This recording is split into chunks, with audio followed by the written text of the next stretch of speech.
You can't have everything in the world, but you could have almost anything you want, but you can't have everything you want. If you want your life to be successful, you will not let yourself do certain things because you're just no good at them. I can reduce my risk without reducing my return by knowing how to diversify. Top 10, I got a top 10. Got my motivation high for my top 10. Gotta learn from the wise women and men. All my life, like 9 and 9. For my top 10, top 10, 9 and 9. This one's for my top 10. Need motivation? Watch a Top 10 with Believe Nation. Hey, it's Carmichael, and this channel was created to help you overcome the #1 challenge that is holding you back, a lack of belief in yourself. You watch these videos because you know there's something more inside you too. You have Michael Jordan level talent at something. So get ready to have humility, know your goals, and meditate with Ray Dalio and my take on his top 10 rules of success to give you the confidence, motivation, and belief that you need. Enjoy. Okay, let's kick it off with rule number 1. Make believability-weighted decisions. I should explain believability-weighted decision-making to you if you're interested. Okay, so ordinarily, there are two ways of making decisions, pretty much. There's the boss has control, and so autocratic, right? I'll call that autocratic. Takes in everything and then he makes a decision. Or there's democratic, pretty much, one man, one vote. But really, the best decision-making is believability-weighted decision-making. And if you think about it first conceptually, you would say, if you're going to make a decision of what you have a medical condition, and how are you going to get that? You're going to think, who are the best doctors? Consult the experts, right? Consult the experts, but this one knows more and that one knows less, and how do you do it? And then you have this triangulation, and then you make that. That's kind of the idea of believability decision-making. We have ways of assigning believability that we all agree are fair, that we each assess each other, and we get certain amount of believability points. So now imagine that you had your believability on a subject matter. Maybe it's investing, maybe it's accounting, whatever the subject is, that you have a certain amount of believability-weighted points, and you're together. Well, those believability-weighted points, when you say, okay, what should I make as a decision? Now I'm responsible for something, but I ask everybody else, and I take a believability-weighted vote. I can have a believability-weighted vote. When I have that believability-weighted vote, I really do believe that it's going to be a better decision than I would individually make. That's believability-weighted decision-making. Rule number 2, learn from your mistakes. So 1979, 80, 81, I calculated that American banks had lent a lot more money to emerging countries than those countries were going to get paid back. And I anticipated that there would be a debt crisis, and with that, an economic crisis. So that was my thinking. In August 1982, Mexico defaulted on its debt, and a number of countries followed. And so because I said that, I got a lot of attention about that. And I thought that was going to be producing a bear market in stocks. And I could not have been more wrong. August 1982 was the exact bottom of the stock market. And I was wrong. And as a result of that, let's take my 8 employees, I had to let them go. I lost money for myself. I lost money and I had to borrow $4,000 from my dad. It was one of the most painful experiences, but it was one of the best experiences that ever happened to me in my life because it changed my perspective about decision making. It gave me the humility that I needed and fear of being wrong in my decisions while I was able to maintain my aggressiveness. So it changed my whole approach to decision making. Rule number 3, be an orchestrator.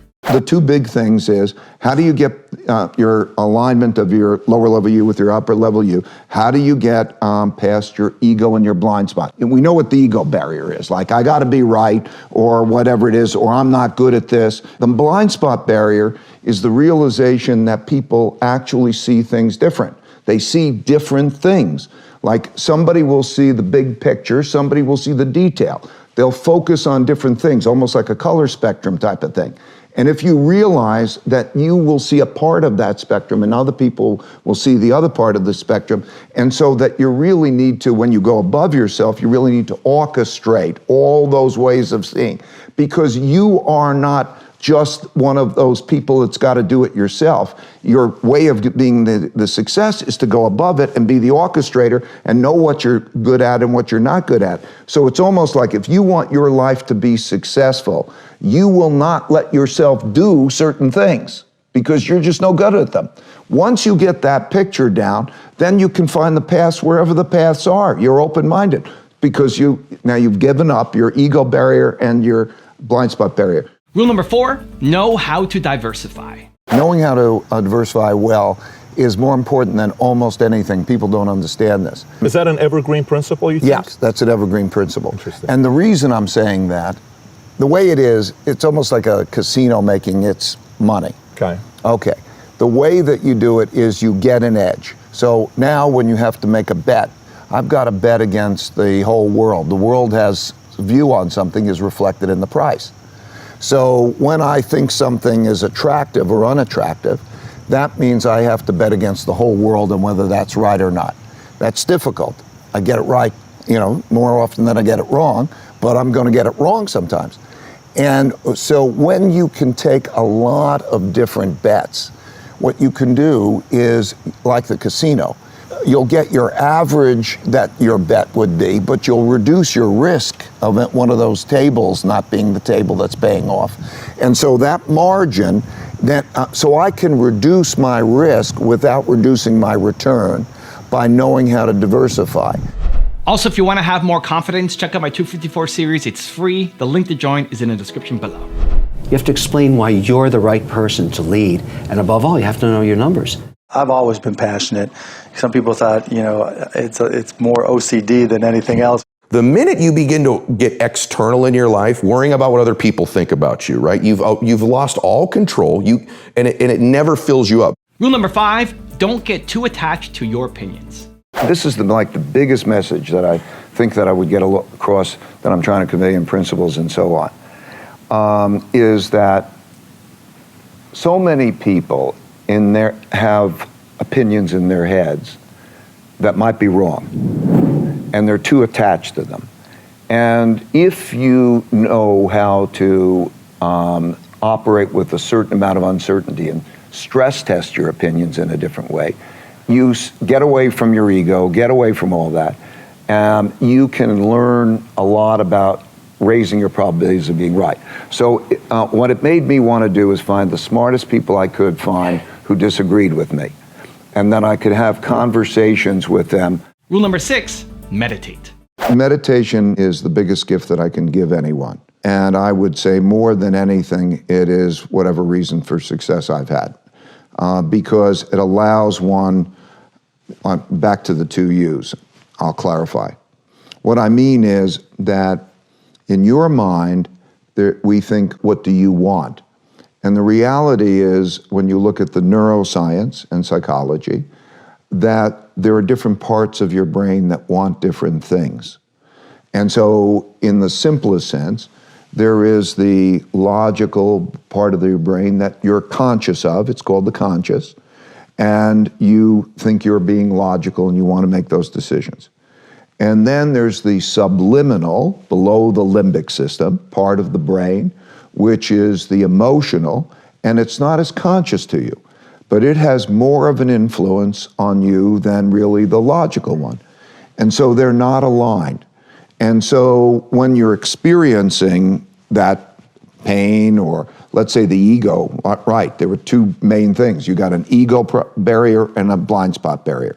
If you can get past your ego barrier and you get past your blind spot barrier, you can accomplish anything, because you'll also know that you don't have to do everything, you don't have to figure it out yourself. You can take in from other people the different ways to approach things in the best possible way. And so the realization that we all are really struggling with ourselves, and to think which is in control. Meditation helps to deal with the alignment of those 2 things. Rule number 7, take the long shot. The average person who's listening, too many people think that they can go into this very difficult zero-sum game of betting against the consensus and be right. You know what I mean? In other words, investor says, I'm going to go in the markets, I'm going to make money. Betting against the consensus and be right. Right, because Okay. the consensus is built into the price. Okay. Okay? That's what's the, so it's, think of it as like going to a horse race and there's handicaps. Okay? You're not going to pick the best horse and you're not going to pick the best company. A terrible company can be a better investment than a terrific company. A terrible company could be a better investment, just like the terrible horse can be a better investment, because the odds that are changing, like you go into that and that becomes the long shot. But because the long shot is going to pay off 25-1, right? If he comes in, that you could just as likely bet on the long shot as the leader, and it's going to be equally likely that you're going to make money, right? Otherwise the market would be doing the opposite. Well, the market is like that, right? In other words, if everybody believes that something's going to be terrific, okay, then everybody's betting on it, and its price is high. So it's not what's best necessarily. It's what's best relative to what's in the price, what's discounted. Rule number 8, use algorithms. You now use a lot of computer-related algorithms to help you navigate the market? Yes, you know, algorithms are what we call them today. Equations is what we used to call them. And so you would write that down, and what I learned is by being clear, then I could tell how that decision would have worked in the past in all different environments. So it gave me a lot of perspective on making that decision. I could test it through the Great Depression and so on. And then I could find that if I use that same algorithm, I could take data from and have the computer make decisions in parallel with me. And so, this is what I recommend for everybody. I recommend they write down their principles and then realize that almost any of those principles can then be converted into algorithms. And so the computer was making decisions in parallel with me making decisions. That type of partnership between me and the computer, and also expressing the algorithms, was invaluable, not only in the quality of the decision making, but also the quality of the relationships that I had with the people I worked with. Rule number 9, have humility. My son in 2014 gave me a book by Joseph Campbell called Hero of a Thousand Faces. And basically he described that these things happen, you know, everybody crashes, and then you're faced with that crash. And you either have an epiphany or you don't. You either walk off the field and say, hey, I don't want to do this anymore, and you give up on that, going after your audacious goals, or you gain really humility. You know, how do you feel that you're going to be wrong? And so I think then that whole notion is, you know, to come back with the finding the smartest people I could find who disagree with me. Also, I'm in the investment management business that you have to bet against the consensus. Otherwise, you can't make money because it's in the price. And you have to bet against the consensus and be right. Or as an entrepreneur, I'm an entrepreneur. I had to bet against the consensus and be right. And so to gain that humility was the thing. So you either get off the field or you learn. And rule number 10, the last one before a very special bonus clip, is know your goals. You have to know what you're going after. You can't have everything in the world, but you could have almost anything you want, but you can't have everything you want. If you go after your goals and they're clear, you have to know your goals. Now I have a special bonus clip from Ray on how to learn to deal with what you don't know that I think you're going to enjoy. But before that, it's time for the 3-point landing questions. Let's go from just watching a video to taking action. Here we go. Question number 1. What's the long shot that you need to take? Number 2, where do you need to have more humility? And number 3, what's a recent mistake that you have learned from? And if you made it this far in the video, I want to celebrate you too. Give me a hashtag believe down in the comments as well. I'm a dumb and anything that I haven't done You're saying like you have to No, I'm a dumb Oh, you're a dumb In other words, that what I mean is that any success I've had in my life has been more due to my knowing how to deal with what I don't know than due to anything I know.